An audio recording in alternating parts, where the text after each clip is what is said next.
25-30 वर्षामध्ये पडलेला आहे. 2017 मध्ये तुम्हाला एक आश्वासक जननेते आणि सर्वोत्कृष्ट आमदार असा पुरस्कार मिळाला होता. मतदारसंघातली जनता ही कायम तुमच्यावर खुश आहे असं आपल्याला पाहायला मिळतं. आकडेवारी जर आपण तुमच्या आतापर्यंतच्या मताची पाहिली तर कसं काय तुम्ही या मतदारसंघाला बांधून ठेवलंय? काय गुपित आहे त्याचं? नाही, खरं तर म्हणजे नम्रपणाने सांगायचं तर यावेळेच्या विधानसभा निवडणुकीत तर माझा लीड हा 83,000 लीड होता. वा. काँग्रेस, मनसे, बसपा, बाकीचे सर्व पक्ष सगळ्यांची मिळून बेरीज 40,000 नव्हती. आणि त्यामुळे टोटल पोल्ड व्होट्सच्या 72% मतं ही मला पडली. वा. आणि याचं काही रहस्य वगैरे असं मला वाटत नाही, पण मला असं वाटतं की जनतेची सेवा करत राहिली पाहिजे आणि लोकांशी जनतेतला आपला व्यवहार हा सर्वसामान्य माणसासारखाच असला पाहिजे. म्हणजे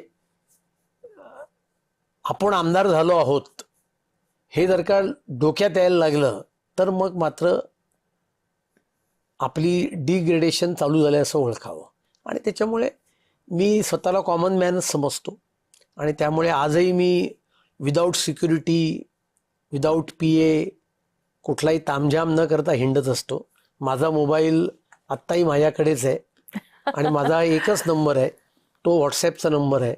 आणि मला विचाराल तर माझं सर्वात मोठं यश हे आहे की मतदारसंघातल्या सर्वसामान्य लोकांना मला फोन करायला भीती वाटत नाही.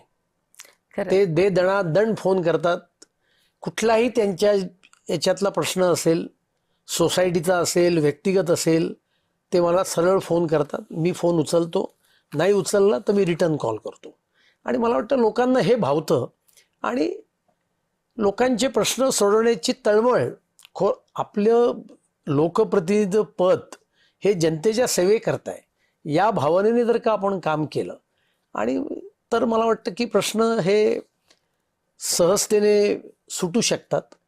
आणि म्हणजे थोडी आत्मस्तुती होतीये जी आमच्या विचारात मान्य नाही, संस्कारामध्ये. पण शेवटी आपण जनतेतच परमेश्वर बघितला पाहिजे आणि त्यांच्या प्रश्नांशी, प्रश्न छोटे मोठे असतात, आपल्या दृष्टीने ते फार छोटे असतील, पण ते प्रश्न अत्यंत महत्त्वाचे असतात आणि ते सोडवण्याकरता प्रयत्न केला पाहिजे, अशी माझी साधारणतः भूमिका असते. तुम्ही तसे संयमी आणि शांत जरी असला तरी स्पष्ट वक्ते आहात.